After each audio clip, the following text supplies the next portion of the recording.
Finally, it's a festival of light and celebration. Happy Diwali to my dear subscribers. Welcome to Dipavali series.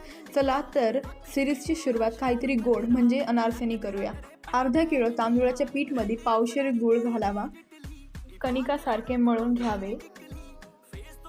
शक्यतो कुपणाचा तांदूळाचा वापर करावा. तांदूळ 4 दिवस भिजवून दररोज पाणी बदलून चौथ्या दिवशी सुकून घ्यावे व नंतर मिक्सचरमध्ये काढून घ्यावा. इथे आपले कणिक 2 ते 3 दिवस एअरटाईट कंटेनरमध्ये ठेवून असे टेक्स्चर व्हायला पाहिजे.